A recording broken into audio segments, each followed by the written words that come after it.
Wasn't that awesome?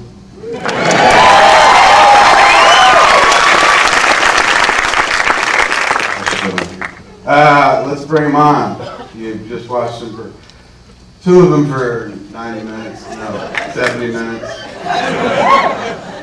And one of them made it all. Simon, Edgar, Jessica, come on.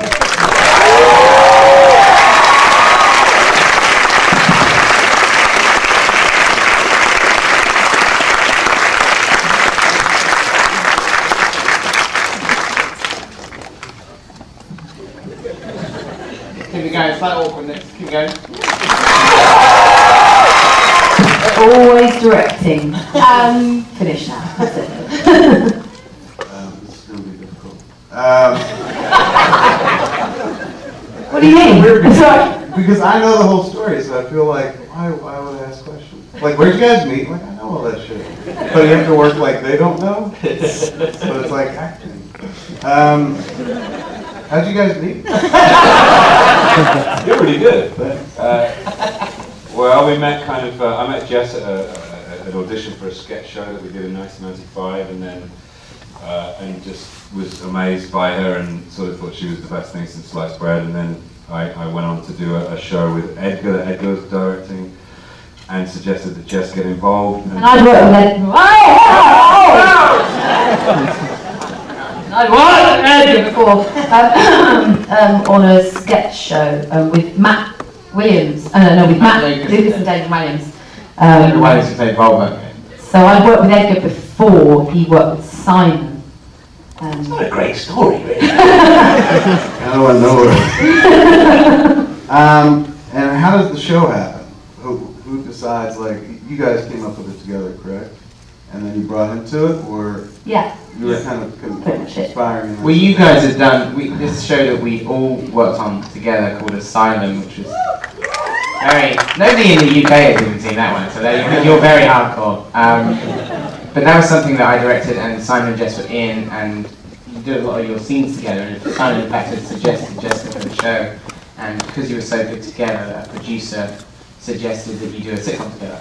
One of the actors dropped out of the show because they felt it was immoral to make comedy about mad people. Weird. I had no such qualms. I was like, I'll do it! You are mad.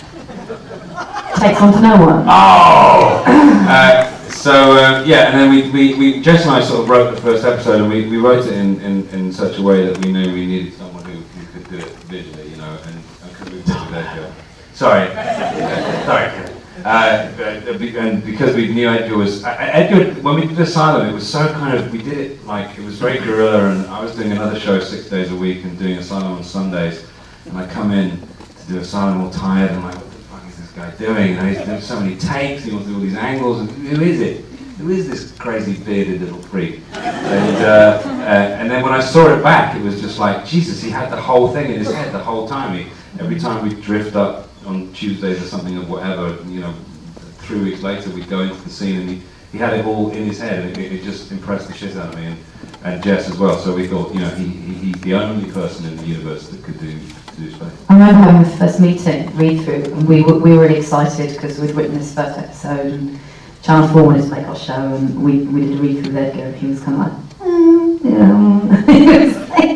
don't remember that. I do. I remember saying to Simon, I don't liked it. I think he wants to do it. It's like, oh, That's just my general. That's just my general. Oh no, that was at the. Oh no. The American Church. Remember that meeting? I don't know. It was space. I thought it was Asylum. There was a bit of weirdness during the silence. I don't remember being down space. It's funny because Edgar's he looks very young. I hope you don't mind me saying that, but he does. It's only now in his sort of early 30s that he is confident to not have a beard, because people would just assume he was 10.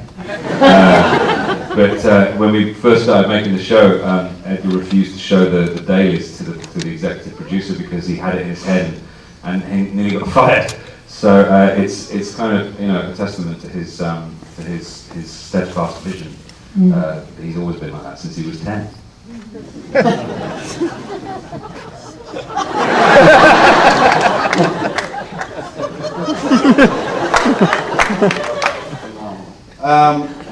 What I love about the show and what I love about it right away is it has like the strongest female character I've ever seen in anything.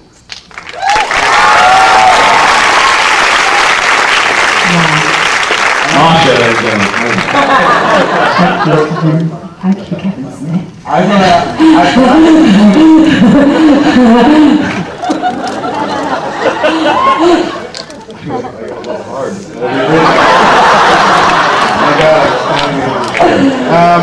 that why you're standing up? I'm afraid if I sit down, I will fall asleep. But I met the boys first, and I watched the show and didn't pay very close attention. I was just like, fuck, those dudes know how to write women. And then once to the second or third episode when I really looked at You realised, oh, it's written by a woman as well. I'm genius. It was when the show hit airwaves. Did they ever single out the chick half of the equation? Well, we won 2 British Comedy Awards when it first came out, and they were. Jess is being too modest when she says we. The only awards we ever won were for your performance. We were nominated for the award of Best Comedy Performance twice. Are you over that now, Simon? Are you over that yet? Not yet.